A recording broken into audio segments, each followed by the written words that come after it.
I'd just like to welcome everybody who is online and watching today. I can see we've got a very good number of people online, so that's fantastic. And we're really pleased. We've got a fantastic panel who are going to speak to us today. So I'm really looking forward to this event, and I'm sure you all are too. Just before we jump in, I will very quickly introduce who we are. I'm James Richardson. I'm the chair of the Thames Valley branch of the Chartered Institute of Arbitrators.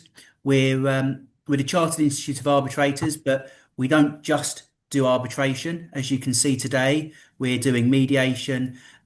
We also run events around adjudication, expert witness, and other forms of dispute resolution or alternative dispute resolution. So definitely please keep an eye out for us. Please look us up on our LinkedIn page, which is just the Thames Valley branch of the Chartered Institute of Arbitrators. I'm sure many of you will have received an email about today, which is how you've heard about it. So please keep an eye out for those because we have a number of events coming forward between now and Christmas. And if this is so good that you want to watch it again, which I have no doubt will be the case, you'll be able to find it on our YouTube channel as well. So Wow. all of our recordings of all of our events are available on our YouTube channel. In terms of the branch, about 240 members, and we are Bucks, Berks, and Oxfordshire. We do try and get around the branch, so we've been up to Milton Keynes and held an event up there earlier this year. We go up to Oxford, and we're down in Maidenhead and that area as well. So we do try and get around the branch. There are a number of in-person events coming up between now and Christmas. So as I say, please keep an eye out, look at our website as well, and hopefully we'll see some people in the real world, in the physical meetings as well, which will be fantastic. But tonight, this is all online. So we're really lucky that we've got this Zoom facility, which works really well, and a fantastic panel to talk to us about mediation and the art of dealing with people. I'm not going to introduce our panelists tonight. Colin Robertson's chairing it, and he will do the introductions. Only leaves me to say two things. The first is that if you have any questions that you want to ask during this evening, what we ask you to do is use the question and answer tab, which should be available at the bottom of your Zoom, alongside, well, you should have a panel at the bottom. If you can click on that, use the question and answer, pop your question in there. We'll save the questions to the end, and then I'll feed those questions to Colin and the rest of the panel as and when we have time at the end. Scheduled to run for an hour. We may overrun slightly more. Other than that, I'm going to pass over to Colin right now and just say thank you very much to our panel, and we really look forward to this event. Thank you. Okay, welcome everyone. Thank you for attending. We have got a very good attendance tonight. My name's Colin Robertson. As you've been told, I'm going to be the chairman of this, and it's the second time we've done this for the Thames Valley Arbitrators. We've got a slightly different panel this time, but I think those of you who've seen it before will remember Rob Langley. Perhaps I could just run through. Rob started as a barrister, then became a solicitor, now non-practicing, and as such was a senior partner with a firm based in the Newcastle area for many years. Rob now acts as a mediator, arbitrator, and adjudicator, as well as performing some training in-house services. Colin Bourne is probably got a similar type of background from the point of view that he also started, followed on as a barrister from his original trade union involvement with, I think, with ADAS as well. But Colin's also now non-practicing and now devotes his time to mediation. And he's also a very active member with Yorkshire Mediation. It's a mediation charity, obviously, based in the Yorkshire area. Finally, Joe Riley's 30 years experience with the NHS as a psychiatrist before retiring to start his own mediation practice. which includes lucky man carrying out work for his, I believe, his old employer. Good one, that's the NHS. You can find far more information about these people on their websites. We've got a lot to get through, so if I could then make a start with our questions. And could I thank everybody that sent questions in? Without this, we obviously couldn't set this thing up, and it makes it highly relevant. So we're starting with the first one, where we've got two questions of a similar nature, and we decided to combine them. So I apologise if anybody thinks they should have been kept on its own. I'll just read out the two ones we're going to link. So we're starting with, what tips do the panel have to ensure that mediators look after themselves when a participant uses demeaning and undermining language towards the mediators? And the other one was, have the panel members ever encountered parties who became very aggressive with the mediator because they believed that they weren't supportive enough of their case, despite ensuring them that they were being scrupulously even-handed? Rob, would you like to start with this one? Yes, I would. About 10 years ago, I had a very educational experience. It's a construction dispute, quite a lot of money involved. Both parties spent a lot of fees, so the stakes were high in terms of costs. And the claimant solicitor was the partner, and he'd only recently taken the case over from an assistant who had left. And he was initially extremely bullish and confident and very, very pushy that he had a wonderful case. And he kept saying this in front of his client. And I tried to rein him in a little bit, but he was absolutely certain he was going to win. 2 hours into the mediation, when it became apparent that the defendants really had the claimant's number, they had a number of what looked like good defensive points, he completely deflated and said he'd like to do a drop hand settlement and walk away. And I went back to the other side. Good news, you can drop hands. They said, no, we know the guy's an idiot and we want our costs. Just a clue here, we didn't settle. It went to trial. I picked it up in Manchester, and that's exactly what happened. The defendants won and they got their costs. So back in the mediation, 2 hours in, this gentleman's realized that he's really in trouble. He's in trouble with his clients. He's embarrassed himself. And out of the blue, he picks a fight with me and starts criticizing me, my background, my parentage, my mediating techniques, my failure to prepare, and probably added in a fit of enthusiasm that my mother was a Belgian, or words to that effect. So I was shocked. I was really taken aback. People are usually quite friendly and nice to mediators, and this man was very, very aggressive and deliberately rude. And looking back, he was doing that as a smokescreen to get out of this horrible mediation that he was struggling in, and just roll the dice with the judge in the trial. He could blame the judge at that point, who was also no doubt incompetent, etc. So I engaged with this man's accusations, which was a mistake. So we're having an argument, and then he says, well, in that case, there's absolutely no point going on. We'll just have to finish, won't we? And I said, yes, which was the wrong thing to say. Yeah.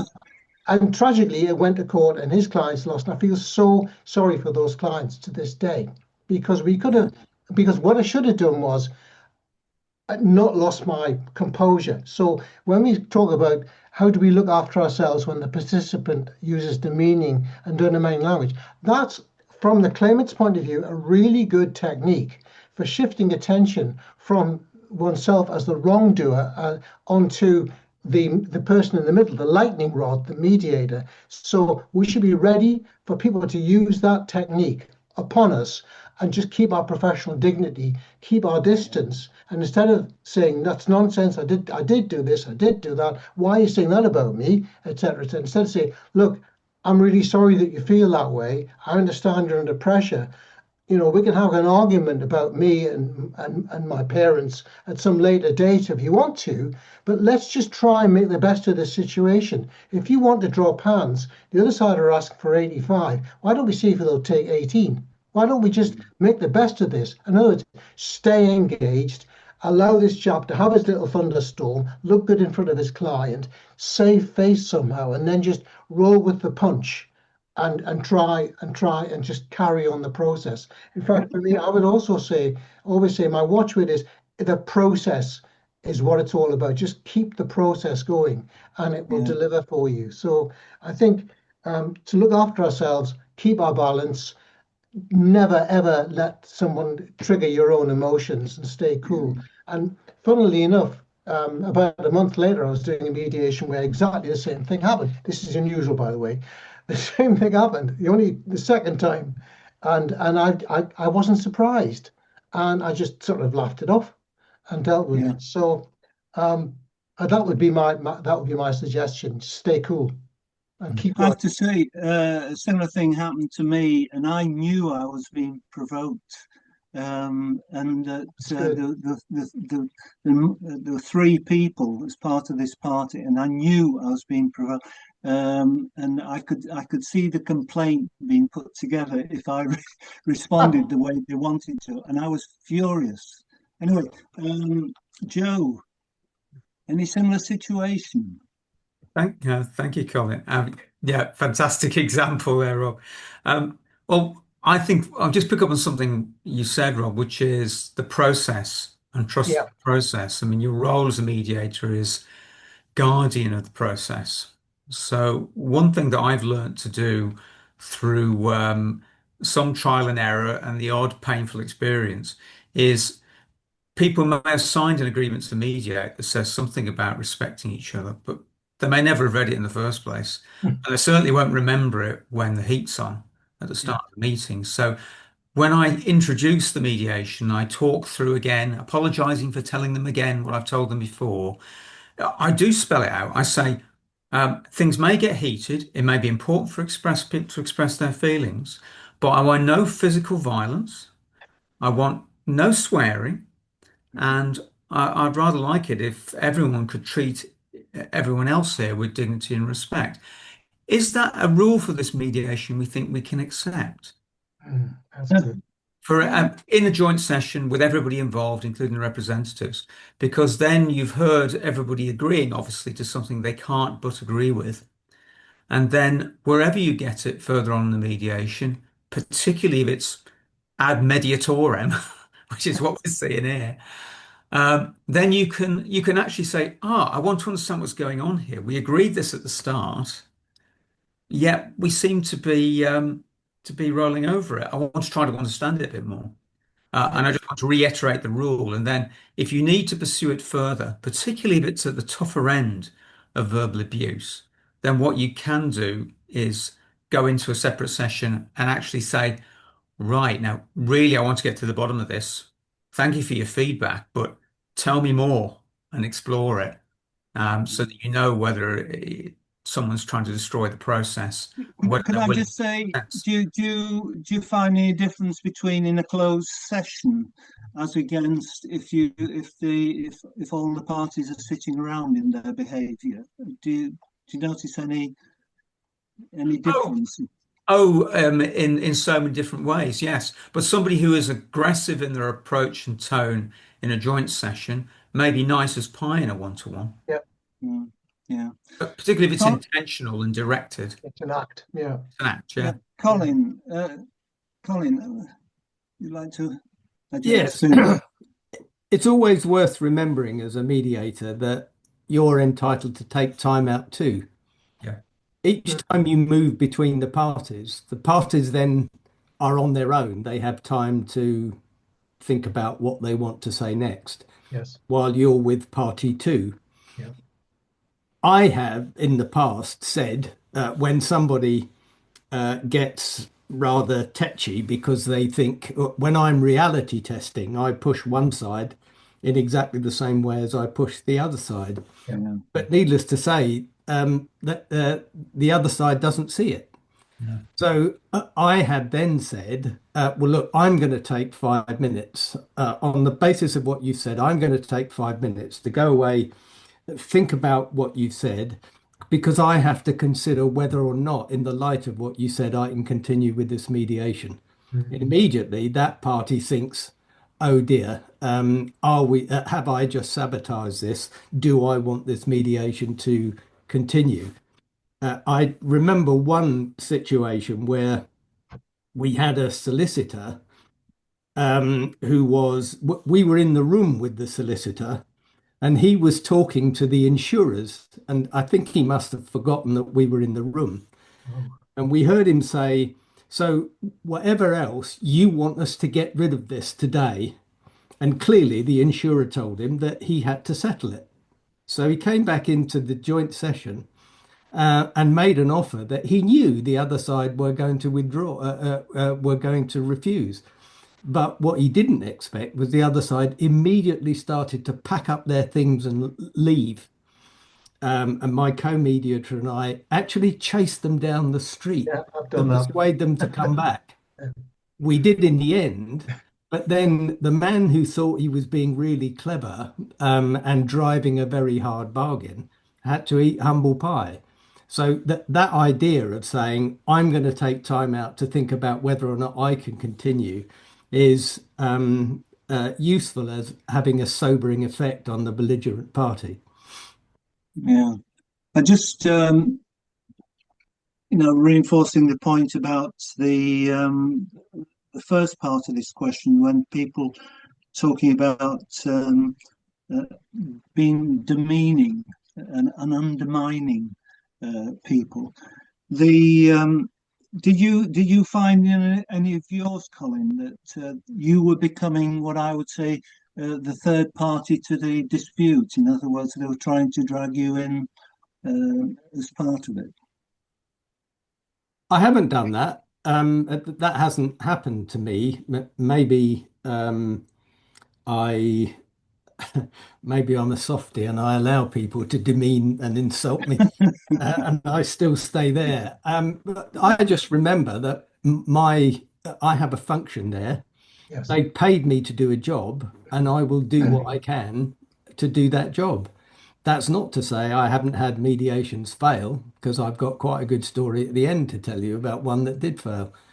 Right. But no, I keep sight of the fact that I am there as a professional. I have a job to do, Yeah. and I will do it despite one or other party's attempts to throw me off track. I think that's a Okay. very good point, Colin. I tend to say in my opening session that they've both hired me, and I've got two clients, and they've hired me to get them a deal, and it's up to them whether they accept that deal or not. But I'm there to do my very best for each of them to help them to find a way out of the mess that they find themselves in, or words to that effect. And I find that Yeah. kind of sets up the relationship with both sides in a nice professional way, while at the same so giving them reassurance, but also professionally setting yourself at a distance from both Yeah. parties. Yeah. Okay. We need to move on now. We got an unusual thing here of I've sort of given them the title of uninvited attendees. Yeah. Two versions on this. The second one is rather unusual, but we'll start with the first one. I'll just read this out. This was a mediation to settle how to split the proceeds of a partnership to be dissolved. Third party interrupts opening meeting in a hotel room, stating that though they don't have a legal involvement in the partnership, they have a financial investment in the partnership, then refused to leave. First, there was a breach of the agreement to mediate confidentiality, in other words, where and when it was taking place. And second, a failure to reveal a potential third party's right to be part of the mediation, question mark. Have the panels ever experienced anything similar? And if so, how did they handle it?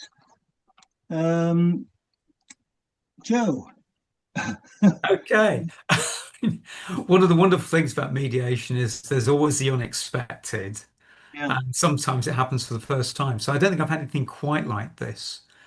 I have had, particularly in group mediation, people not if not quite barging into the room, turning up at 24 hours, via email saying I'm part of this too, and wondering yes, why has nobody else told me yes, that this person's involved. Um, where often, the fault's on both sides. Someone has kept at a distance from a dispute where they were really part of the problem, but equally other people might be trying to keep them out. So you have to consider both. I mean, in a situation like this, as we've talked about already, the process is really important here. That you've got people signed up to mediate, and then you've got your uninvited or unintended guest, uh, and you have control over that process. So you've always got an option then to postpone, to say, oh, this is an interesting situation. We can't pursue this, with a third person who's come in just at the last moment, because that wouldn't be fair. And, we haven't got the time to go through all the points on the agreement to mediate or to consult with you as to whether this person should be part of it. Let's take some time to think. So you could go straight for postponement, or you could do what Colin's just mentioned, Colin Bourne, I need some time to think here. And if I was being edgier, if it's a situation where there's not a huge dispute that's likely to come to blows, clearly the parties are talking to each other, I might say, I need a little moment here to think, and perhaps you do too. And on occasion, I've just, even for 5 minutes, left them by themselves. Yeah. Sometimes then something emerges and it becomes clear whether you have to postpone or whether you can do something else. But if somebody refuses to leave a room, then, well, if they won't leave, you can. Yeah. Okay. Colin, have you ever encountered anything like this? I have. Discrimination claims are more often than not three-way disputes, but only two parties are involved in a claim. I had one which involved an allegation of racial discrimination, where the employer recognized that what another employee had done was an act of racial discrimination, but the employee concerned would not accept that they'd done anything wrong. And she made it clear that if the employer settled with the claimant, she would bring a claim for victimization for having made an allegation of race discrimination. Two things happened. One was the possibility that the two parties wanted to settle the dispute between them. That was going to be and remain confidential. So she couldn't know whether or not there was something that she could build a claim on herself. And I said that she has to take account of the fact that if she insisted and wouldn't leave, I would bring an end to the mediation, and she might then face a claim for wasted costs from the two parties who wanted to pursue the mediation but couldn't because of her intervention. It worked like a dream. Yeah. Okay, Rob. I've had the reverse situation. It was a four-handed dispute arising in a dispute over a warehouse in the Isle of Man, where the three defendants wanted to mediate. No, the three defendants wanted to mediate, and the claimant dropped out. And the defendants, I rang them all up and said, "Look, the claimant just isn't turning up this morning. It was a telephone it was a video mediation. The guy just says he's not coming, he's not ready. It's very high-handed, bad conduct." So I got the three defendants to say, "We'll have to adjourn this." And they said, no, we want to go ahead. And I said, "You're wasting your time." They said, "No, we want to go ahead." So we had a three-way mediation between the tenants, which produced an agreement on how they would divide up the costs and expenses of settling with the claimant, but didn't give us an actual settlement deal. Which I suppose was half an egg rather than the whole of it. But no, I've never had anybody foist themselves onto the parties, as it were. So I was taking notes there. Right. As you three know, we were talking about this before, and that wasn't included in that question was how the person actually resolved it themselves, and they did this by I think Joe nearly got near to it when they said one of the representatives said, could I just have a word with you to the mediator? Went into another room, and between them they sorted it out that they were going to say to the person who refused to leave that the mediation has been abandoned, and they arranged for everybody to go around to the solicitor's office and start it all over again, and managed to settle it from that particular side. I mean, so very resourceful. Okay, the next part of the uninvited attendees is, as I say, is slightly different, but probably creating the same effect. On the mediation day, one of the parties turned up with a large dog and claimed that it was docile and would sleep in the corner. Inevitably, the dog, craving affection, became disruptive and interrupted the flow of the meeting. I asked if the party could leave the dog in the car. Half an hour was lost whilst the party tried to get one of the hotel receptionists to look after the dog without success. The dog could not be contained, and eventually the party left the meeting of their own accord, complaining that I had been unreasonable. And then it says in brackets, and a complaint a week later wanting their fee contribution back. And there's a little bit in here that I think is almost a separate issue there, and I'd like your views on it. And it says, I was a bit annoyed that the remaining parties never commented to support me. In other words, all the sort of embarrassment and frustration was left on the mediator. It says, however, we then continued and succeeded in achieving agreements that did not involve the departed party. Did I do the right thing? Rob? Sorry, I was just reading Hugh Elder's comment in the question and answer on the uninvited guest point, but could I just pass on that? I'm sorry. Okay then, Colin. Well, the thought occurred to me is I would say that if the dog wanted to remain, then they had to pay the mediator's fee as well. I don't know if that would work. And sign the confidentiality.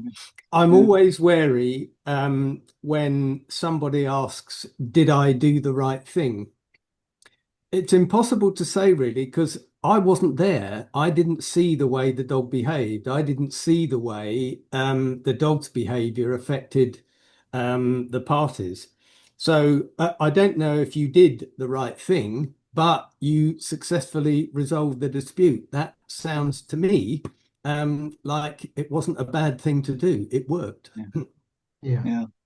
Joe. Well, when we met to prepare for this, I was reflecting on what the significance is of animals that either come into mediations or pop onto the screen online, which is very common. Oh, yes. And it may sometimes be important to find out what it's about. Now, it's possible, of course, that someone well knows that bringing their animal along will intimidate or be a sort of one-overing operation on the other party. But I think it's equally possible, particularly these days, that people are bringing in a calming presence. Yes. So if the animal isn't disruptive, then one might ask why not?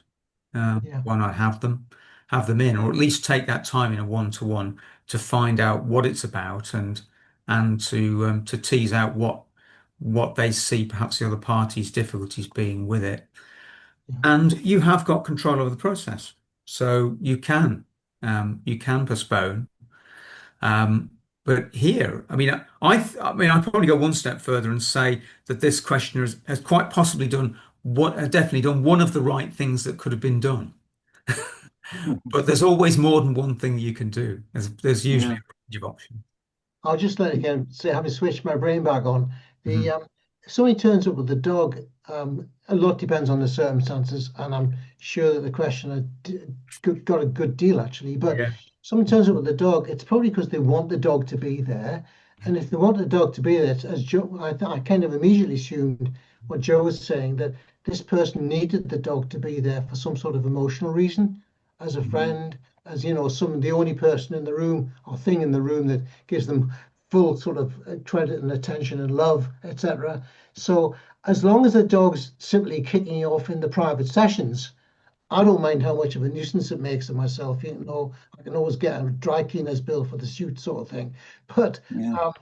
I would start by keeping the dog in, but get rid of it if it bites me.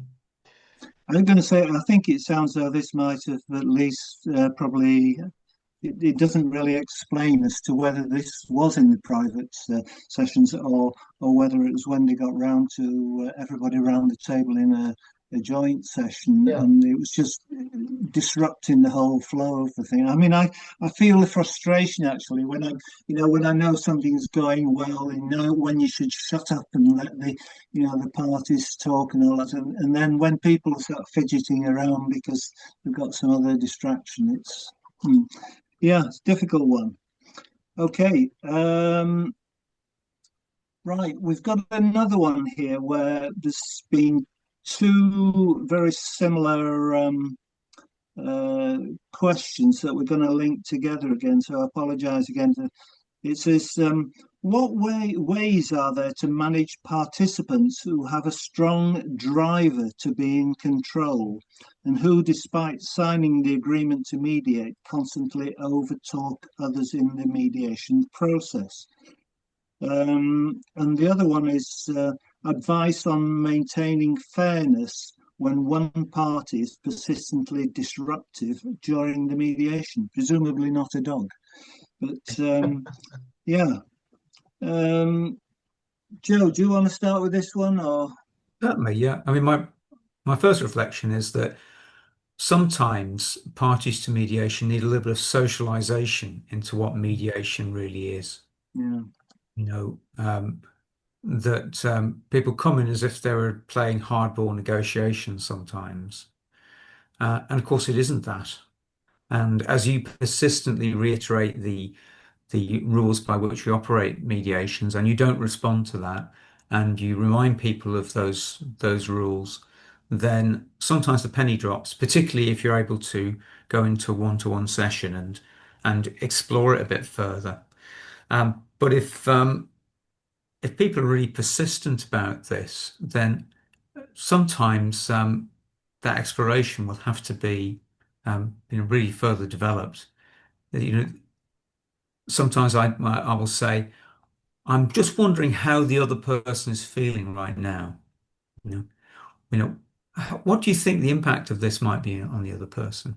And you may get all sorts of responses like, I don't care at all. And I say, okay, but if we continue on like this, what's going to happen? Or if there's a representative there. I mean, I had a recent case where with union representatives on either side of a workplace dispute.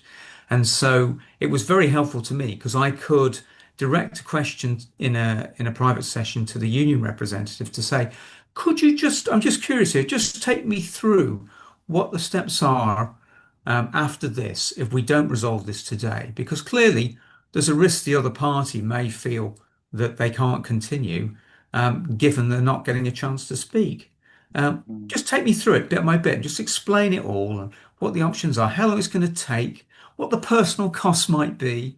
Yeah. So even if the person themselves is not engaging with that, sometimes a helpful representative will see where you're going and just give me the facts.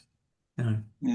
And losing control. I mean, the minute that I always impress upon people, this is your last opportunity for you to be the one that controls this, because the minute you walk out the door and wash your hands of this, you no longer have control over it anymore. Yeah. Rob, I'd like to pick up on fairness, maintaining fairness. Take to mean how can you make sure that the mediation itself is fairly conducted? Well, that's very much on us as mediators to make sure we hear everybody, make sure that everybody gets the attention that the case needs. Some clients, if they're really difficult, you may need to spend a lot of time reality testing, to use Colin's expression. And that means the other side, who are more amenable to the process, you spend less time with, but you're not acting unfairly. But that's hugely different from fairness of outcome. And it's not in our gift to ensure fairness of outcome. That's fundamentally a judicial process. Yeah. What we're doing is finding a deal that both parties can live with. And I had a case last year where the claimant was a very, very difficult man, frankly, a bit of a fantasist, but he was so stubborn, and the other side was so tired of the whole process and so worried about the costs they were about to incur in a trial that they actually settled for paying this guy to go away. Money he was not. Privately, I couldn't see how he was entitled to anything. You try not to judge, but I could see that the arguments against him were strong. But he got a good lump of money out of these people completely unfairly, but they weren't happy, but they were content with that deal. It gave them an out to something which could only have got worse when it went to trial. If it had gone to trial, they'd have spent a lot of money, and they wouldn't have got it back from him. The man was a rogue. So they actually cut their losses and used, but that was an unfair outcome. So, we shouldn't expect a fair deal from a fair process. Yeah, and despite the fact it sort of appears to reinforce the idea that you should try and bully people, it's not really your place to judge. If the other people think, well, at least tonight I can walk away from this and I can sleep and know the whole thing's over. It's cost me, but it's over. Yes. Yeah. Colin. Yeah, the question seems to be put on the basis that one party is talking over the other. Well, then the mediator is in control of the process, and there is the possibility that you just end the joint session and go back into two private sessions, so that one party can't bully the other. That's part of my job as a mediator. If the over talking is oppressive or is interfering with the other party's ability to express themselves, then break it up again so that that person simply can't do that. And then in the private sessions, you can point out the difficulties that that person is causing, if he's not going to allow the other person to speak without risk of interruption. Yes.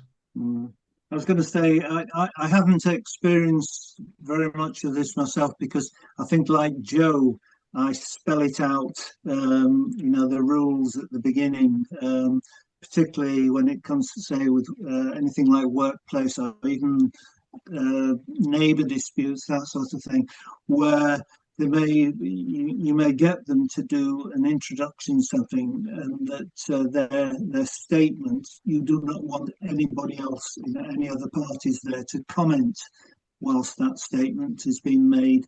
And then when you make your statement, I don't want you to comment on the statement you just heard. In other words, getting them to and sort of picking up on what Rob said about the abrasiveness of something. Is it going to work? How do you think they're going to? Is this going to be the start of a good negotiation if you insult someone from the very beginning, type of thing? So it is a difficult thing, and I think the answer to it all is that good mediators think on the feet all the time, isn't it? You're just constantly changing all the time as to what you do.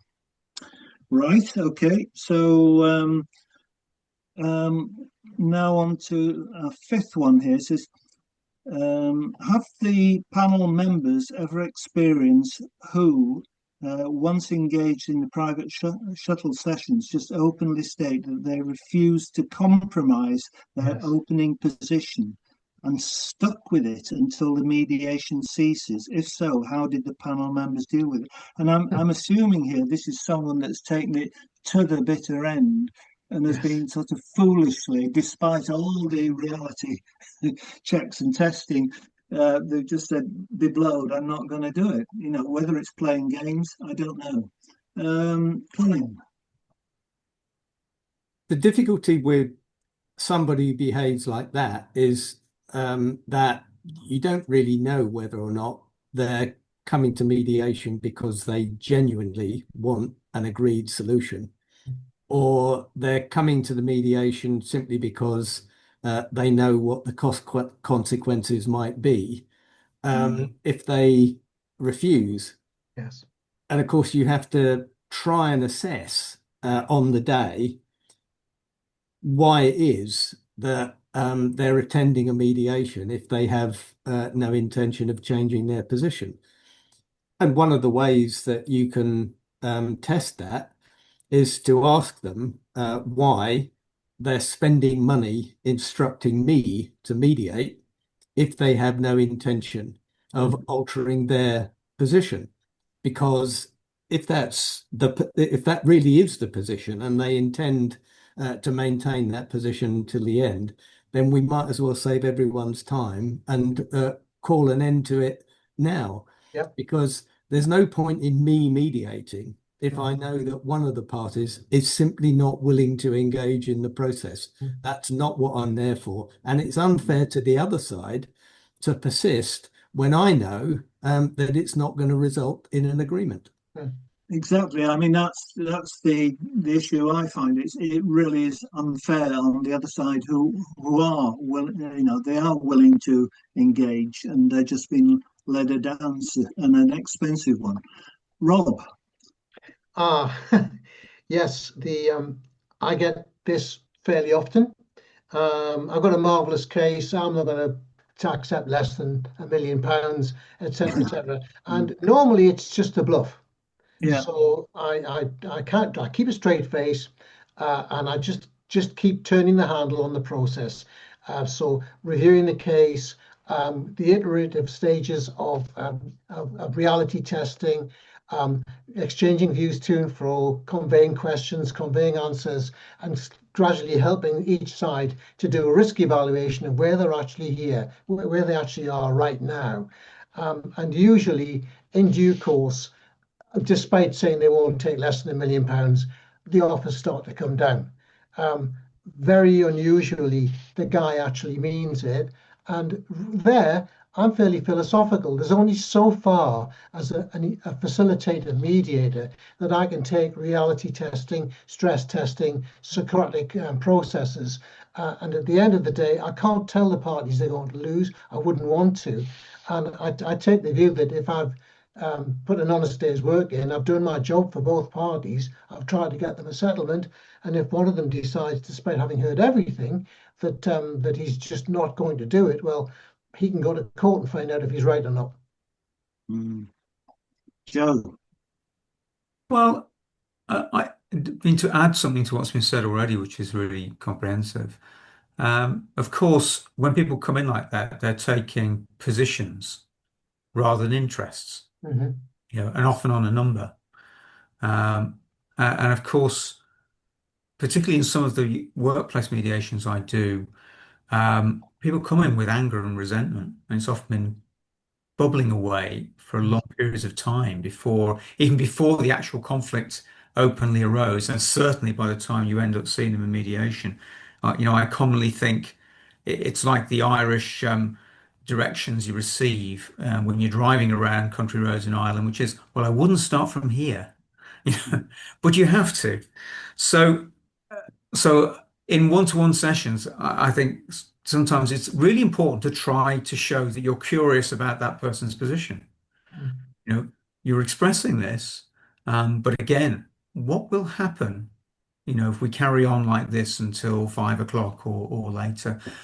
And what's valuable as well is giving people a pause. If they don't answer immediately, give them time. Yes. Because then sometimes people actually have to think about what's being said. rather than think you have to prod them until you get a response. I think silence is very valuable in mediations. Or even if they're proving reluctance to thinking about this as interests, one can ask, okay, you say that's the only offer you're going to take. You say that's the way it's going to be. It's the way it's going to continue to be. That's number. But is there anything else you think you could say or do or offer that might make the other party here more likely to accept an offer like the one you've put forward? And that can go a couple of ways. Sometimes people can actually think, aha, yeah, maybe if I offer something else, which is not about the money, but is about something else as important to that person's identity or their sense of dignity. Like your example in the Berwick High Street, it wasn't about the money. It was about the way it would be seen, which could be something about confidentiality. Or it is actually what you're really inviting them to think about is there's no way the other party is going to accept this, whatever you say it to. So where are we then? Because could be the follow-up. But don't blame yourself as a mediator, I'd say. If you're stuck to the process, don't blame yourself if you meet somebody like this who's persistent all the way to the end. It's it's their money or their organization's money, and you get paid at the end of the day. You've done your job. You know how when I'm sorry, Joe, sorry. No, go ahead. I'll finish. You know when you get to sort of 2 o'clock, 3 o'clock, you start at 10 o'clock, you get at 2 or 3 o'clock, and people start to say, well, that's all very well, but when are we going to settle this? And it seems to me that that's a phenomenon that reflects the energy at the start of the day. Everybody's reread all the papers and all the offensive things that have been said about them by the other side. And they come into the mediation opening session full of vinegar, wanting to have a go at the bad guys. And during the course of the day, you talk it all through, you calm it down, you reframe everything, you're putting some challenging points to them. And by 4 hours later, they're bored, they've got nowhere else to go. And they kind of get sick of the whole thing. And the energies, that emotion level, the temperature's just gone down so much, they start to see things differently.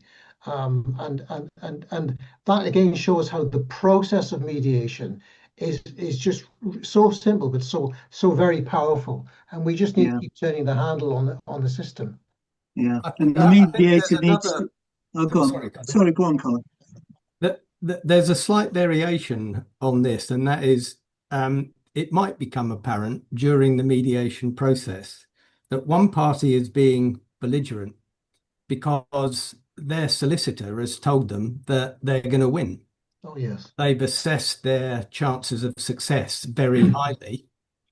And it may be that the solicitor's being belligerent because they're rather worried about being seen by their client to have been given duff advice at the beginning. So they're not belligerent because they think they've got no chance of losing. They're belligerent because they're frightened of their client seeing that the case is not as strong as they thought it was. I have, in a situation like that, invited the solicitors to go into another room and have a discussion amongst themselves about a particular aspect of the case, so that you can then start talking to the clients without their lawyers. And often you get quite a different result. Yeah, that's true. Yeah, I think the thing that comes from this, when Joe's saying about don't be downhearted if you haven't succeeded, I think it's the bit about going in to see the other party and them sort of, particularly if they haven't seen much of you because you've been, hammering away at this other one. You've been trying to be, keep the time equal and everything, but the reality is they haven't been able to have the input into it. And you just have this feeling that you're perhaps going to leave an impression that you could have tried harder or you could have done something other. I know when Rob was saying about that sort of 3 o'clock time, 2 or 3 o'clock time, that's basically the time for the mediator to go into the next gear, isn't it? Either drop a gear or up a gear, whatever the thing you want to do, and give the thing a kick start. to jolt people into this is it. Let it go now, and you've had it. Wasted a day, all of you. Sometimes, Last as you know, chance. you can be there with loads of representatives. Yeah. Okay, I think I'm looking at the time, and I think we're running out a bit. So I think if we could just have a quick session, as we said, about any interesting experiences that you've all had. I mentioned yesterday when we were having our thing about various things, but the just to quickly give an example with mine was a rather dominant person within a large organization, and they sort of had this bad relationship with someone that I think was junior rank to this particular person, and also far more timid. And they all the way through, from the beginning, all the way through to when we had a joint meeting in the afternoon, the approach was really, really strong, and being quite rude as well to the other person. I had to keep checking this all the time, and then suddenly, an hour into the joint session in the afternoon, the other woman started burst out crying, and this woman just completely dissolved. She just, oh my goodness, and she went over to, I didn't want to do this. She actually, and then before I didn't need to say a word, I knew I had to just shut up and leave them to it, because basically they were settling it between them. I was astonished how her personality had changed from that particular thing to being, very conciliatory after that, and even saying that I didn't want to make you cry, and that actually I've always wanted to be your friend. What? And you just never stop learning. And we obviously got an agreement out of it, but I just didn't see it coming. Rob, have you? Yeah, I've got one or two actually, yes, but um, I mediated a dispute over a way leave between the owners of two properties in a very remote Northumbrian village up against the Scottish border, a long, long way from any sort of civilization, even Newcastle.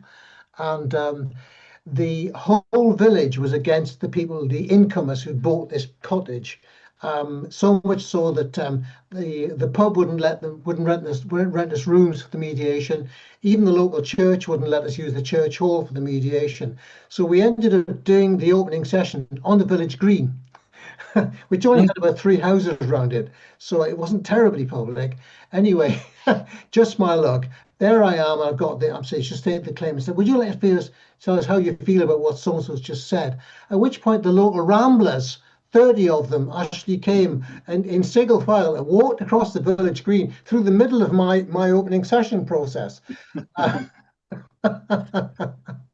which was unusual. Probably thought you were some sort of religious sect or something. Yeah. Colin. I was asked to deal with a neighbour dispute that had been going on for some considerable time. They lived opposite each other, and one of the parties would stick large notices up in the window aimed at the other neighbour. The man in the other apartment was unemployed, so she would put up posters like, "Haven't you got a job yet?" And a lot of the dispute centered on behavior towards the cat. The couple had a cat whom they'd named, obviously, and the woman on the other side of the road who would she brought a large bag of these posters that she'd stuck up in the window. She brought them to show us. She obviously thought there was nothing wrong with that.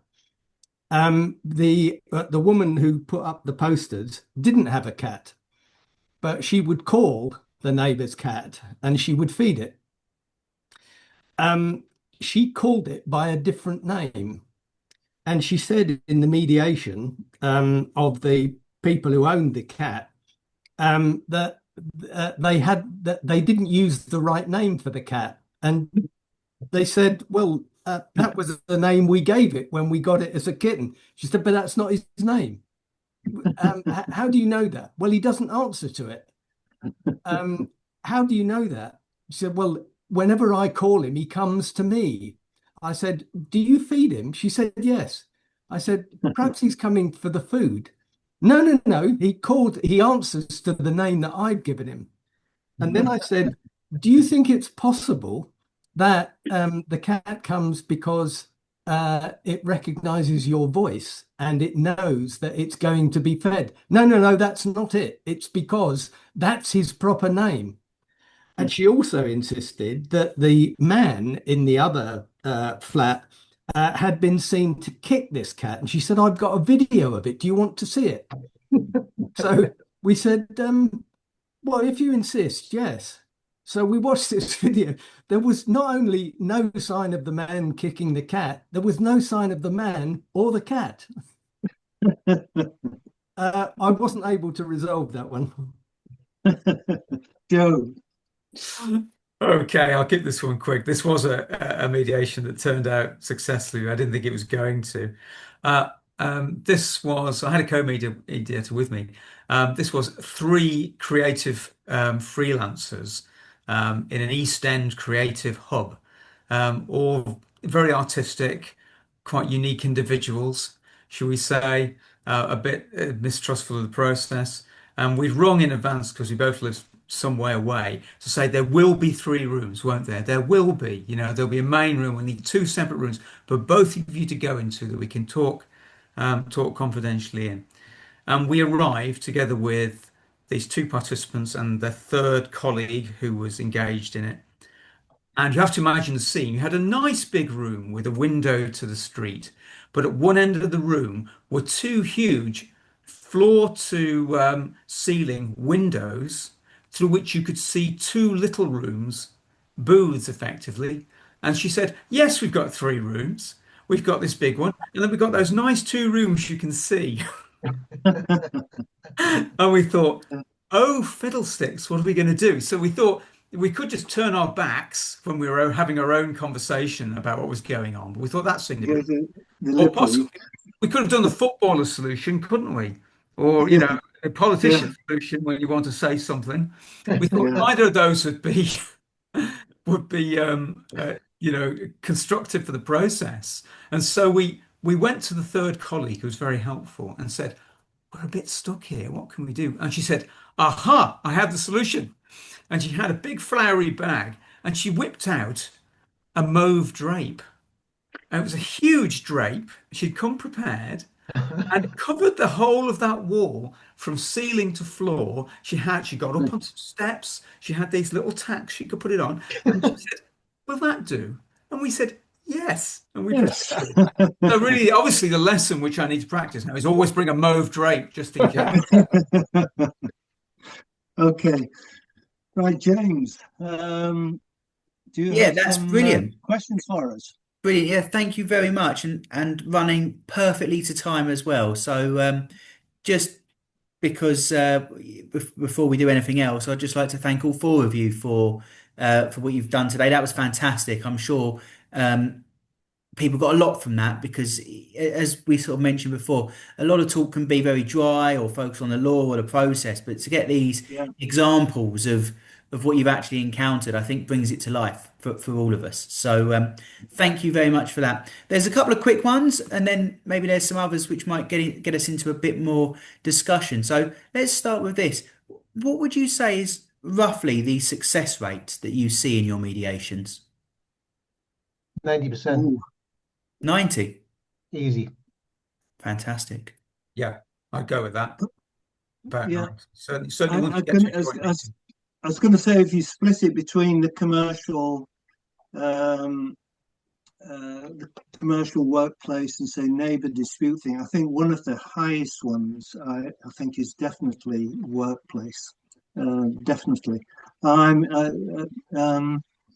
But yes, that sort of that's if you get them to turn up. Yeah, if you've got a joint meeting, Yeah, Without a doubt. 90. yeah, Well, I haven't checked on the statistics in the last year, but certainly for some considerable time, mediations overall have a success rate of somewhere between 75 and 85%. Wow. yeah. Yeah, I'm going to say it does depend on the case thing, but yeah, it is a lot higher than people actually expect. Okay, is there Fantastic. another? Yeah, so the next one from an anonymous attendee. The question is, can a barrister or mediator pass on confidential documents sent by the complainant to the defendant without knowledge or permission from the complainant? And perhaps we can just broaden that out slightly to a discussion of how you deal with confidentiality of what you're told in a mediation. Okay, who wants to answer this one first, Rob or I, Colin? I think it's you've got a contract to mediate. It's got a confidentiality clause in. You stress it to the parties over and over again. A, to stop them misbehaving, but B, to build their trust in the process. And you absolutely are honor bound that you cannot pass on something material without consent of the person who gave it to you.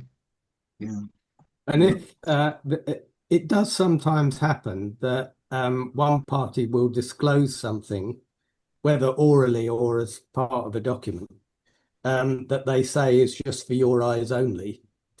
But it occurs to you that having read it, it might be helpful if the other side saw it, Mhm. in which case you must seek consent Yes. because yeah, not to do that is a breach of the mediation agreement. I'm not yeah, quite clear. The basis of the conversation, the basis of the question is, can a barrister stroke mediator? Well, if the person is acting as a barrister for one of the parties, then the absolute confidentiality between the barrister and the client applies for Mhm. life, yeah, unless the party waives confidentiality, waives what is in effect legal privilege. Yeah. yeah, But if it's a mediator, just look at what your mediation agreement says. And if it says all documents are confidential Mhm. and remain confidential after the end of the mediation, that's the rule. And to do anything else would, in my view, be serious professional misconduct. yeah. And you need to be so careful, don't you, when you're doing shuttle mediations? Oh yes. Yeah. Yes.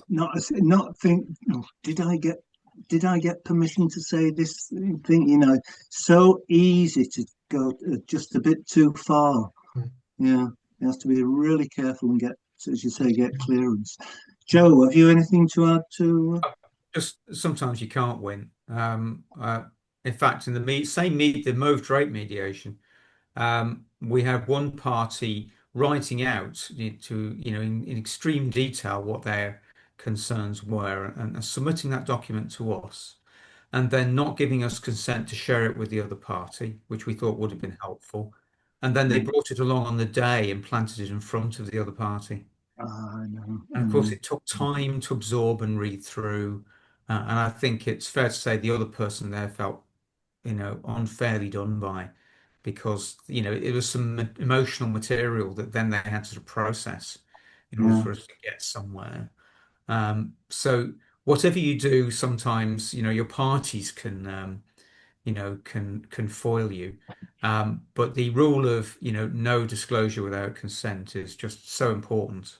Really is. yeah, Even if it means if you're shuttling from one to the other, do you have to write down exactly what needs to be said? exactly. You're not. Yeah, You should. You do all this time in mediations to you spend this time to reframe and put in different words and separate the person from the problem.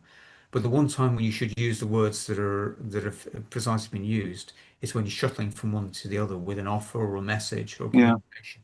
If you Yeah. start to use your own words, Mm. you can run into difficulties. yeah.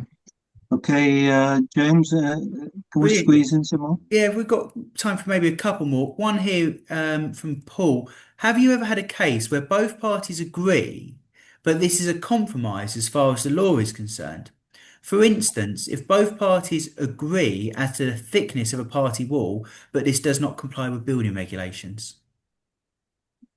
Does that mean they agree as to the dimensions of the wall they want to be built?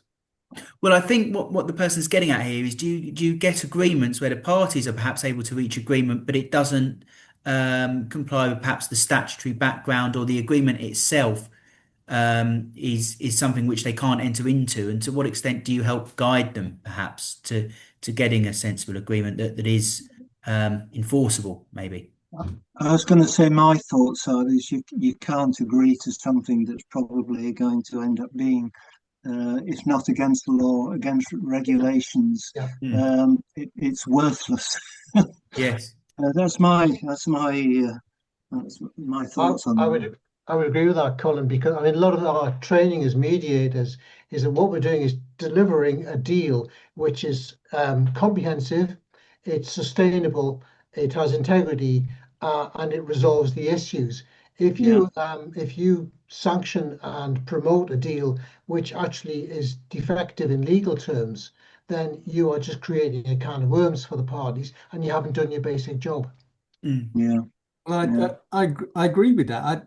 My view is slightly different. I would say to the parties, you're free to agree whatever you want. That's one of the advantages of mediation. But if you do, have you thought about the consequences? If there is a dispute thereafter, you might have resolved your dispute with the other party, but then both parties get themselves into hot water because what they've agreed is not legally enforceable. Yes. Yeah. Yeah. Joe, have you any? Not much to add, really, Colin. Only encouraging people to check if they've got representatives. Obviously, it's straightforward. You can say, perhaps you'll really want to discuss what you've agreed here with your representative, Yeah. checking out legality, speaking in general. If they haven't, if it's one of those situations where you haven't, you can still say you might want to agree now, but what's your understanding, the two of you, on the legal position here? And then, of course, if there's a bit of obfuscation, it might be, do you want to sign on a dotted line now, or do you want to check out what that legal position is? Mm. Come Yeah. back to me, maybe, and endeavour to, yeah.